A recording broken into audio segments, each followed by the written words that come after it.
प्रणाम सप्रेम जयजीव भगवत स्वरूप दिव्य आत्मन। आज एक गुरुत्वपूर्ण एवं नूतन धरणर वीडियो हो जाउछि जार शीर्षक होछि कुरान में आत्मज्ञान अर्थात कुरान रे आत्मज्ञान। यार लेखक होइछन्ति मुनिबंधु डॉक्टर मोहम्मद असलम साहेब। आसंतु जानिबा मुनिबंधु कौन कहउछन्ति एही विषय रे। मजहबी दुनिया में मशहूर है कि कुरान शरीफ खुदा का कलाम है, इसलिए इसे कलाम पाक भी कहते हैं।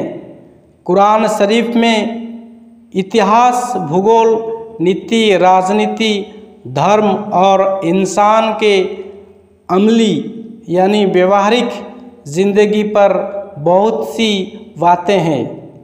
धार्मिक मान्यता है कि कुरान की आयतें यानी मंत्र जिब्रील फरिश्ता के माध्यम से खुदा ने हज़रत मुहम्मद पर उतारा है। इस गुप्त बात में बहुत बड़ा राज यानी रहस्य छुपा हुआ है। जो सूफी है, रूहानी इल्म वाले हैं, इस रहस्य को जानते हैं। वास्तव में जिब्रील हमारा मन है और खुदा हमारी आत्मा है। हज़रत मुहम्मद एक महा आत्मज्ञानी थे। उन्होंने तपस्या यानी इबादत के द्वारा अपने मन को जागृत कर लिया था। उन्होंने ब्रह्म ज्ञान प्राप्त कर लिया था।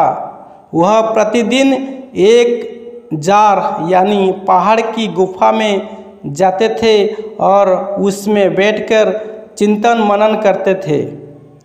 जो भी समस्याएं होती उसका हल कैसे किया जाए इस पर विचार करते थे, उसका हल निकालते थे। कुरान की आयतें उन पर धीरे धीरे उतरी। अलग अलग स्थानों पर, अलग अलग मौके पर, अलग अलग समस्याओं पर कुरान की आयतों का जिब्रील द्वारा लाना और हज़रत मुहम्मद को सुनाना साफ स्पष्ट करता है कि मोहम्मद साहब के मन यानी दिल ने जैसा प्रश्न किया, उनकी आत्मा ने वैसा ही उत्तर दिया। यानी कुरान की आयतें हज़रत मुहम्मद के पाक दिल की आवाज़ है, उनकी रूहानी आवाज़ है। इस्लामी दुनिया में हज़रत मुहम्मद की तमाम पैगंबरों में बुजुर्ग यानी पुराना मानते हैं। कहते हैं कि खुदा ने हज़रत मुहम्मद को एक प्रकाश यानी नूर के रूप में एक तारे के शक्ल में सब पैगंबरों से पहले बना दिया था, इसलिए उन्हें नूरुल्लाह भी कहते हैं। कुरान की आयतें इसी बुजुर्ग रसूल का कहा हुआ है। कुरान शरीफ में लिखा है, यकीनन कुरान एक बुजुर्ग रसूल का कहा हुआ है।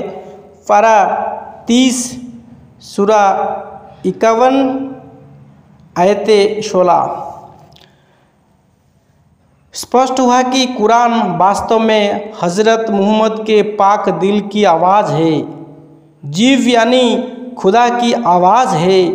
लोग कहते हैं कि जिब्रील पलक झपकते आसमान पर चले जाते और आसमान से ज़मीन पर चले आते। आज भी हमारा मन पलक झपकते हुए पूरे ब्रह्मांड का चक्कर लगाकर चले आता है। पलक झपकते मक्का, मदीना, काशी, मथुरा, दिल्ली, कलकत्ता और आगरे का ताजमहल का दीदार यानी दर्शन करके चला आता है। पता यह चला कि जिब्रील सबके साथ, सब जीवों के साथ है। सबके साथ जिब्रील नहीं होता तो संसार में राजनीति, चिकित्सा, समाज विज्ञान और टेक्नोलॉजी की इतनी मोटी मोटी हजारों पुस्तकें कैसे लिख जाती, संसार का इतना विकास, विज्ञान का चमत्कार कैसे होता। पैगंबरों को खुदा ने जिब्रील के माध्यम से मजहबी ज्ञान सुनाया। हम पूछते हैं कि जीव विज्ञान, रसायन विज्ञान, भौतिक विज्ञान का ज्ञान मनुष्य के अंदर कैसे आ गया और किसने सुनाया। धर्म, मत और संप्रदाय की इतनी हजारों पुस्तकों के विद्वानों के मन में ज्ञान कहाँ से चली आई। मजहबी पुस्तकों को छोड़कर यदि सभी पुस्तकों को संसार से हटा दिया जाए तो हम हजारों साल पीछे चले जाएंगे। हमारा जीवन आदि मानव यानी खाना बदोश की ही जाएगी। मजहबी लोग हमेशा पीछे की बात करते हैं। मुहम्मद का, राम का, कृष्ण का, जीसस का, गांधी का अनुयायी बनो, उनकी तरह चलो। लगता है कि कुदरत ने उनकी आँखों पीछे बनाई है। पीछे देखो यार, आगे का रास्ता बनाओगे। कुदरत मूर्ख थोड़ी ही है कि सिर में आगे दो नेत्र बनाया सामने देखने के लिए। इसलिए किसी का भी नकल मत करो। प्रकृति ने तुम्हें कुछ विशेष बनाया है, अपने आप में पूर्ण बनो। किसी की कार्बन कॉपी मत बनो। एक प्रवचनकर्ता कहता है कि बच्चों को धार्मिक ज्ञान दो। एक मौलाना कहता है कि बच्चों को दीनी या मजहबी तालीम दो। सब तालीमों में दीनी तालीम बेहतर है। हजारों साल से मजहबी ज्ञान देकर एक सुई नहीं बना सके। सिर्फ गाल बजाते रहे और बकवास करते रहे। करने का काम किया किसी दूसरे ने, जो इन विवादों से दूर रहा। हवाई बातें से कुछ मिलने वाला नहीं है। कुछ कर्म करना होगा तब मिलेगा। बिना कर्म के किसी को कुछ नहीं मिला। जो भी मिला अपने ही कर्मों से। कुरान शरीफ में लिखा है, और हर इंसान के लिए सिर्फ वही है जिसकी कोशिश खुद उसने की। पारा 27 सूरा 53 आयत 36। जो भी हमें मिला है केवल अपने प्रयत्नों और कर्मों से मिला है। कुरान शरीफ की यह स्पष्ट, यह आध्यात्मिक आयत यही बता रही है। संसार सिर्फ अध्यात्म ज्ञान से नहीं चलेगा। हमें जीने के लिए जड़ यानी पदार्थ ज्ञान की भी आवश्यकता है। हमारा पूर्ण विकास दोनों ज्ञान से होगा। संसार में सब प्रकार के लोग होने चाहिए। सबका अपनी बुद्धि और अपना स्वतंत्र विचार होना चाहिए, तब संसार चलेगा। मैंने सुना है एक मौलवी साहब तकरीर प्रवचन कर रहे थे, नमाजी बनो, अपने बच्चों को मौलवी, मौलाना, हाफिज बनाओ, तुम्हें बहुत पुण्य मिलेगा। तकरीर करते करते वह तेज में आ गया। दिल के मरीज थे, बेचारे धड़ाम से गिर गए, ब्लड प्रेशर उनका बढ़ गया। वहाँ पर जितने भी साथी मौलाना थे, कुरान की आयतें पढ़ कर उनके ऊपर फूंकते रहे। मंत्र कृत यानी दम किया हुआ पानी उनको पिलाते रहे। उनकी हालत बिगड़ती गई। आखिर में डॉक्टर को फ़ोन किया गया। डॉक्टर आया, उनका जांच किया, प्रेशर बढ़ा हुआ था। 1-2 घंटा इलाज करने के बाद वह पुनः ठीक हो गए। श्रोता में एक व्यक्ति ने पूछा, अब बताइए मौलाना साहब, यदि सभी लोग हाफिज और मौलाना बन जाए तो इलाज कौन करेगा? ट्रेन कौन चलाएगा? हवाई जहाज़ कौन उड़ाएगा? संसार का विकास कैसे होगा? मौलवी साहब को बात समझ में आ गई। क्या कहते? हाँ, मैं सिर हिला दिया।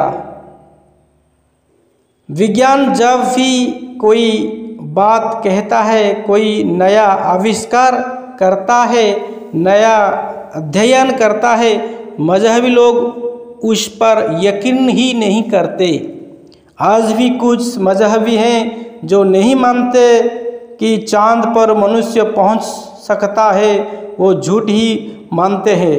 बहुत पढ़े लिखे लोग भी इन्हीं रूढ़ियों और अंधविश्वास के फंदे फंसे हुए हैं।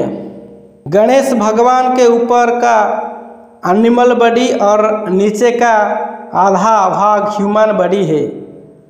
आप गौर करें, एक पशु भूसा, पेड़ का पत्ता, पेड़ का तना और घास खाता है, और उसका पेट है आदमी का। थोड़ा दिमाग पर जोर डालकर विचार कीजिए। आदमी का पेट उस हरे घास, चोकर, भूसा, पेड़ का हरा या सूखा पत्ता, पेड़ का तना कैसे पचाएगा? एक जीव विज्ञान का प्रोफेसर भी गणेश भगवान की भक्ति और पूजा करता है। यह बड़े आश्चर्य की बात है। इसको कहते हैं धर्मधता। कोई स्वतंत्र विचार का व्यक्ति यदि इन अंधविश्वासों का भेद खोलता है, वास्तविक की बात करता है, तो सभी मजहबी में हड़कंप मच जाता है। उनके सुर एकजुट हो जाते हैं और कहते हैं कि यह हमारा करोड़ों लोगों के भावनाओं का अपमान है। इससे सिद्ध होता है कि मजहब की दुनिया इन्हीं उटपटांग बात पर टिकी हुई है। कुरान शरीफ की एक आध्यात्मिक आयतें हैं, मशरिफ और मगरिब का मालिक अल्लाह ही है। तुम जिधर मुँह करो उधर ही अल्लाह का मुँह है। आयत कह रही है कि पूर्व और पश्चिम का स्वामी यानी मालिक खुदा है, परंतु हम देख रहे हैं कि मनुष्य ही वहाँ का राजा है या शासक है, यानी कोई आत्मा है। तुम जिधर मुँह करो उधर अल्लाह का मुँह है। अल्लाह को तो कोई देखता नहीं। अल्लाह कहीं किसी मुल्क में नहीं देखा गया, परंतु मनुष्य संसार के हर भाग में है। जिधर मुँह करो ऊपर ही मनुष्य का, जीव का, आत्मा का मुँह है। स्पष्ट हुआ कि जीव ही खुदा है। कुरान शरीफ की आयतें हैं, अल्लाह की जानता है कि किसी औरत के पेट में क्या है। फरा 23 आयतें 33 सूरा 36 आयत कह रही है कि औरत के गर्भ में क्या है, इसे सिर्फ खुदा ही जानता है। परंतु आज के वैज्ञानिक युग में, आधुनिक मशीनों एवं उपकरणों के द्वारा डॉक्टर जानता है कि गर्भ में जो शिशु है मेल या फीमेल, नर या मादा है, कितना उसका वजन है, क्या लंबाई है और मोटाई है और कब वह बाहर आएगा, उसे डॉक्टर पहले ही बता देते हैं। आयत से स्पष्ट हुआ कि जीव या आत्मा ही खुदा है, क्योंकि एक डॉक्टर आत्मा ही तो है। लोग कहते हैं कि अल्लाह के लिए कोई काम असंभव नहीं है, वह जो चाहेगा कर देगा, उसके लिए सब आसान है, उसके सिर्फ कुन यानी हो जा कहने से कोई भी काम हो जाता है। परंतु वह स्वयं कुरान शरीफ में कहता है, अल्लाह को औलाद कहाँ हो सकती है जबकि उसकी कोई बीबी नहीं है।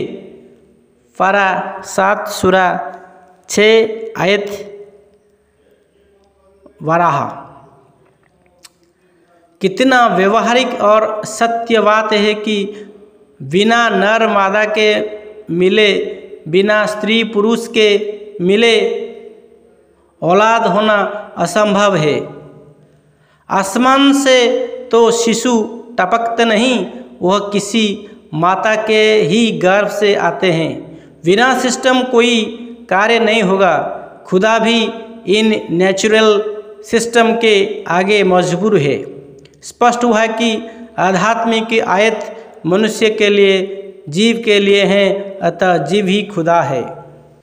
तू अपने रब के नाम का जिक्र किया कर और तमाम खलायक से कटकर उसकी तरफ मतवजा हो जा।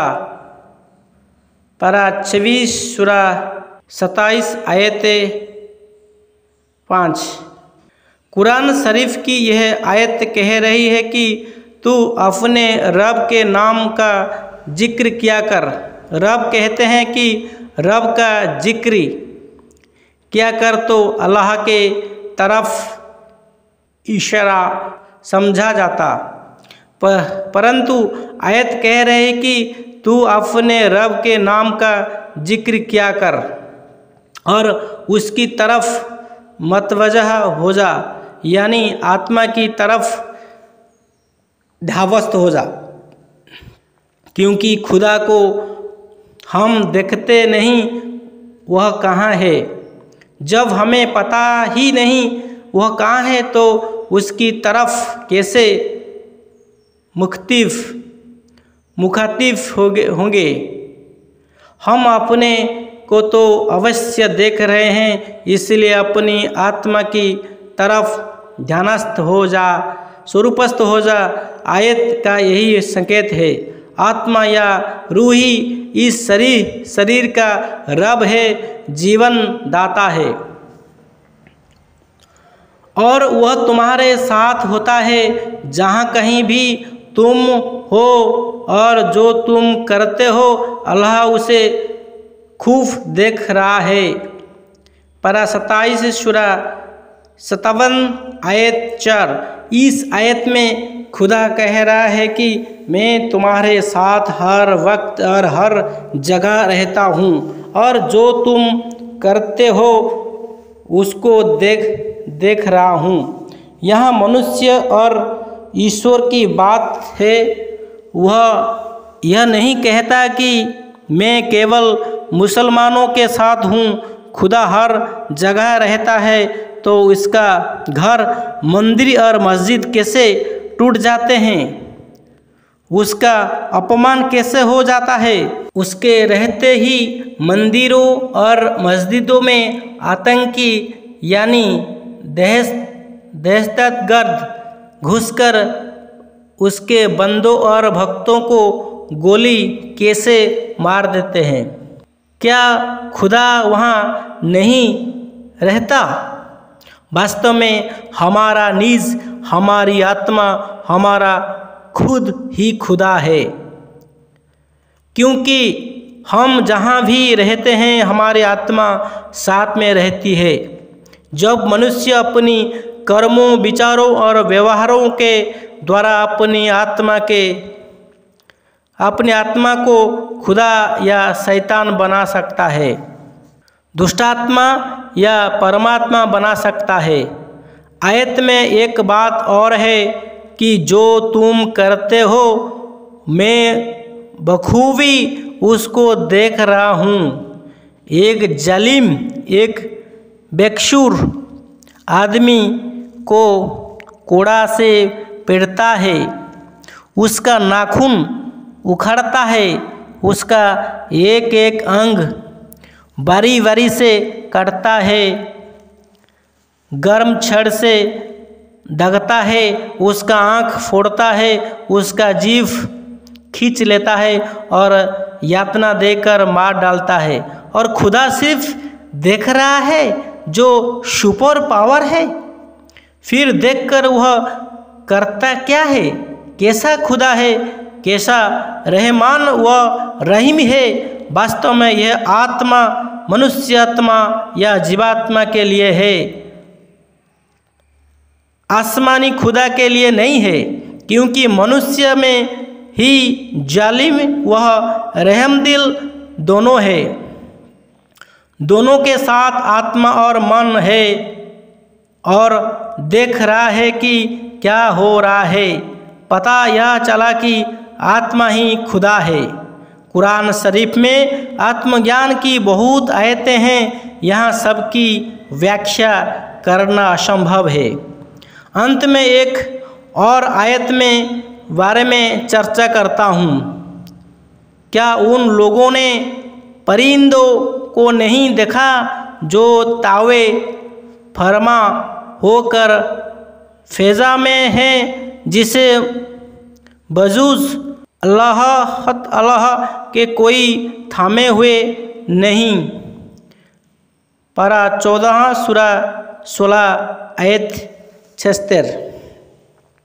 इस आयत में खुदा कह रहा है कि आकाश में जो परिंदे यानी पक्षी उड़ रहे हैं सब मेरे आज्ञा से है और मेरे अधीन है, और उनको आकाश में मैं ही थामे हुआ हूँ। गौर करने की बात यह है, यदि परिंदे को गोली मार दिया जाए तो वह ज़मीन पर गिर जाता है और मर जाता है। लोग कहेंगे कि इसका प्राण निकल गया इसलिए नीचे गिर गया। जब तक उनमें प्राण था, जीव था, वह आकाश में उड़ता था और ठहर भी जाता था, परंतु ज्यों ही उसकी आत्मा निकला वह नीचे गिर गया। पता यह चला कि जीव ही थामने वाला और उड़ाने वाला है। अतः इस आयत में सिद्ध हो गया कि जीव या आत्मा ही खुदा है। मनुष्य भ्रमजाल में फंसा हुआ है, असल चीज़ को छोड़कर इधर उधर भटक रहा है। शोक हो ब्राह्मण अजल से है अंधा क्यों ज्यों ढूंढता है। हंसी आ रही है मुझे इस बसर पर, खुद है खुदा क्यों खुदा ढूंढता है। खुद के अंदर खुदाई करने से वो खुदा मिलता है। वो खुदा हमसे ज़्यादा है ना जुदा है, वो हम ही है। इतना ही कहकर मैं रुखसत होता हूँ, अपने लेखनी को विराम देता हूँ।